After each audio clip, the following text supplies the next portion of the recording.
Evo, još jedno. Drago mi da se vidimo. Moj prijatelj Marko Vidojković. Živjeli. Kako ste? Putujete zajedno? Da, u jugu. Ja sam dobro. Drago mi je da ste i vi. A idemo malo popričati. Može. Hvala.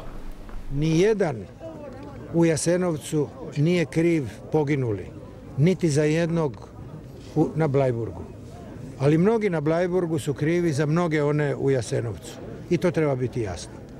Gospodine predsjedniče, budući da dolazim iz Beograda i da sam pripadnik posljednje generacije Saveza socijalističke omladine Jugoslavije, morat ću malo da vam pokvarim raspoloženje, pa ću da vas pitam kakav je to posao koji je obavljen kada nešto prestane da postoji? To mi zvuči kao film Terminator. Nije.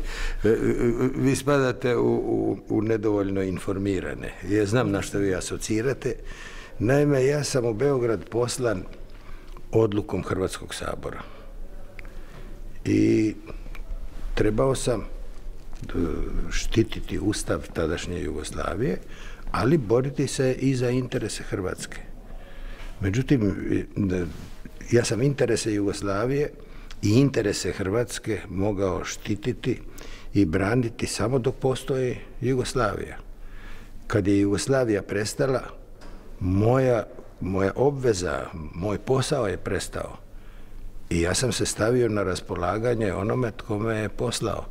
Dakle, ako je Jugoslavija nestala, nema nikakve logike da ja više boravim u Beogradu, jer ja nisam poslan u Beograd da otvorim zlatarsku radnju, niti da otvorim pekaru. Ja sam poslan tamo da budem član predsjedništva Jugoslavije koji zastupa Hrvatsku. Jugoslavije više nije bilo, ona je prestala postojati i sasvim je normalno da se ja vratim u Hrvatski sabor.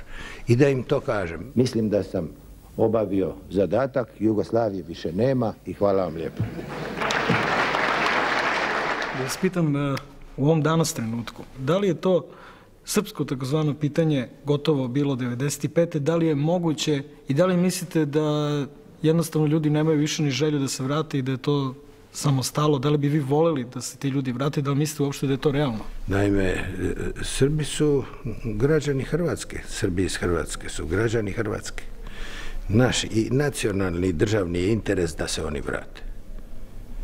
Jer ako se građanin vraća u svoju zemlju, to znači da vjeruje u institucije te zemlje, da vjeruje u svoju sigurnost u toj zemlji. Zato je naš interes da se oni vrate, ali moram reći i to da svi tako ne misle.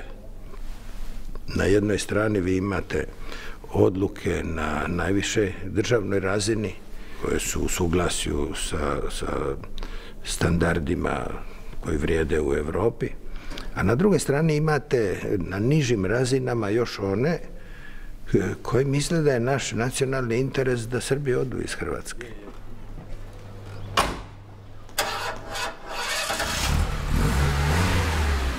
Radi. Nemojte. Nije sigurno.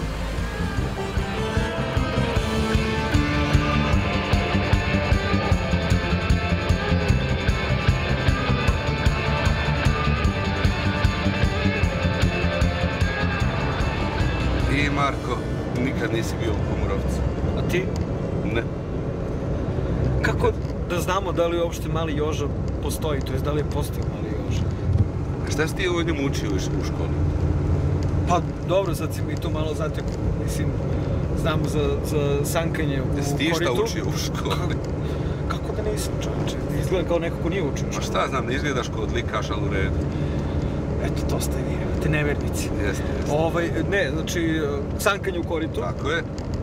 Svinjska glava, krađa svinjske glave. Tako je. Kad je nahranio svoju braću i sestrice i svi su onda dobili proljev. Ukroje svinjsku glavu, to znam. Da. I manje više o Malom Joži. Ja ti znaš nešto više o Malom Joži? Šta ćemo da vidimo sad, kad stignemo u Pomorac? Evo, vidjet ćemo recimo spomenik Antuna Augustinčića, legendarni. On u šinjelu, sav mrk i nadvijen nad nas.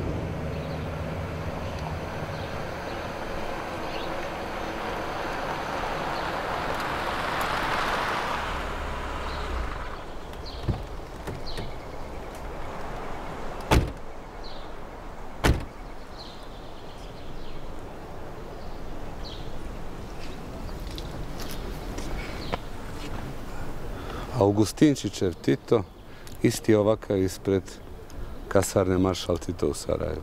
Mislim da se vidi jednog takvog isto ispred kuće Cveća. Samo mu je slomljen nos. Ozbiljno. A ovom konkretnom je prije nekog vremena bila glava dignuta u zrak. To se danas zove teroristički napad, pa su ga morali renovirati u Zagrebu. Koji teroristi su ga napali? Pa, možemo se pitati. A dobro izgleda, moćno izgleda. Dobre su mu čizme njemačke.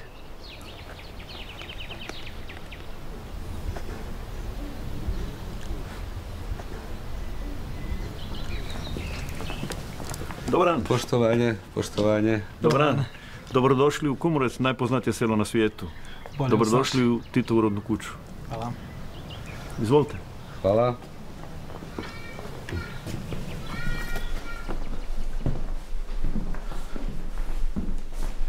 I kako su recimo te ekskurzije izgledale prije 90. godine dok su dolazili đaci iz svih krajeva Jugoslavije da obiđu Titovu rodnu kuću? Pa izgledale su bogatije nego danas, da tako velim, bilo ih čitave Jugoslavije ove ekskurzije i dolazili su prvenstveno radi Tita. A danas nam dolaze ekskurzije iz čitave Hrvatske, dolaze uglavnom zbog etnosela. Šta im ovim novim ekskurzijama kažete za Tita? Šta je on u tom etnoselu? Pa meni se čini da se dosta često izbjegava takav odgovor, spominjanje uopće imena i djela Josipa Broza Tita. Uglavnom se to sve skupa veže uz značaj etnosela. A ova kuća je jedna neobična slučajnost u ovom etnoselu.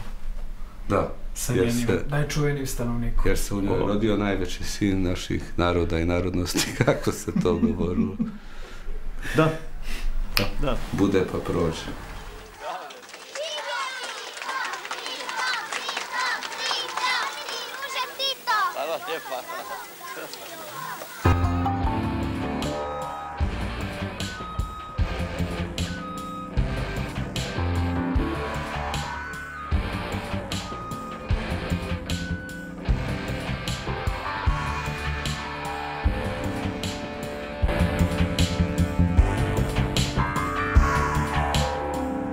Slavko, vaša knjiga,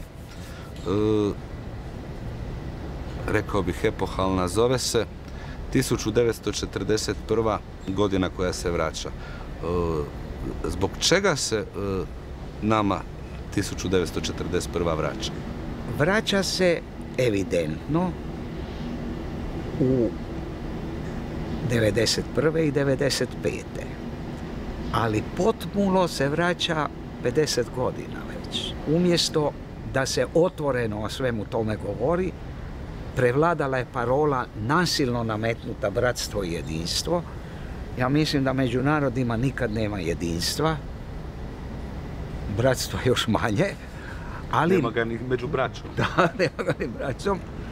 Kad dva naroda žive jedan kaj drugoga, uvijek se dese neki nesporazumi. I ako se oni u otvorenome razgovoru, demokratskome, pokušavaju riješiti, uvijek su u najmanju ruku ublaženi.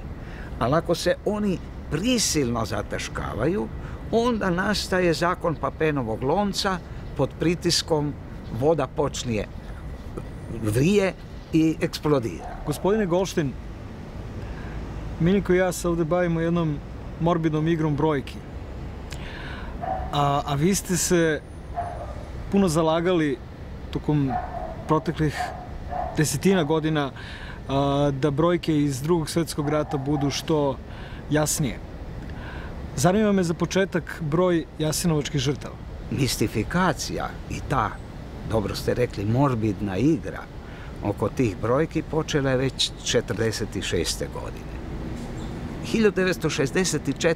Statistički zavod Jugoslavije prvi puta je proveo savjesno istraživanje stvarnih žrtava rata i došli su do broja 59.000 i nešto, dakle 60.000 žrtava Jasenovca, poimeničnih. I obustavili daljnje traženje, ali napravili su takozvano ponderiranje, provjeru na 4 lokacije, 4 kotara, ako se ne varam, i utvrdili da je tih 60.000 na kojima su stali trebalo bi povećati za 30%. Dakle, da nije popisano 30%, lako izračunati, to dolazi na 80.000 i to je bio tamo. To se nije smjelo koristiti.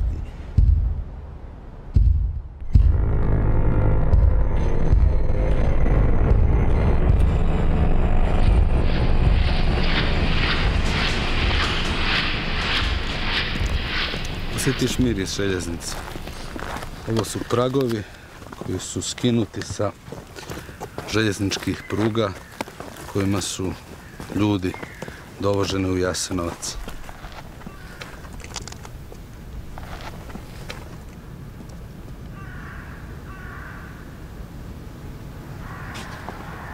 Tu vidimo koju nam priču pričaju ti željeznički pragovi. Krenuli smo po njima prije nekih 300 metara putem kojim su u vagonima išli zatočenici i ti pragovi su nas doveli do mjesta gdje se odlazi ravno u nebo. Ja se ne sjećam, u stvari mislim da nikad nisam bio na groznijem mjestu ispod divnijeg spomenika. Šta misliš ti? Ti takav kakav si? I ja, mislim, nije ni bitno kakav sam, dovoljno što sam Srbin. Kako bismo završili da smo se u aprilu ili maju, ili bilo kad 41. posle aprilskog rata našli na ovom mjestu?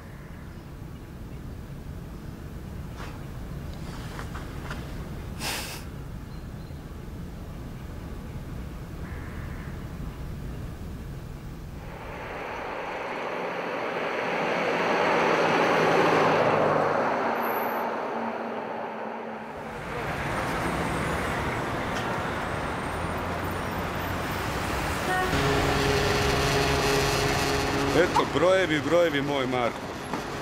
Jasenovac 30.000, Jasenovac 700.000. A u stvari, kako kaže Slavko Golštajn, 80.000 i 80.000. Blajburg 45.000 ovih, 15.000 onih. Blajburg 500.000. To je nevjerovatno kako nacionalisti se nađu uvrijeđenim kad se ustanovi da je njihovog naroda pobijeno manje nego što su oni mislili. Pa jebe mu, ja sam uvijek mislio da bi ti, ako si veliki nacionalist, da bi trebao željeti da je tvog naroda pobijeno manje nego što... A u stvari dovoljan je jedan mrtav. Previše je jedan mrtav. Previše je jedan mrtav. I stigo smo u Brčko, a? Distrikt Brčko, gde vidim ima srpskih i hrvatskih i bošnjačkih novina i srpskih i bošnjačkih i hrvatskih valuta i tablica i vjerojatno i kanala na televizorima. Je li to neka harmonija ili je to neki haos?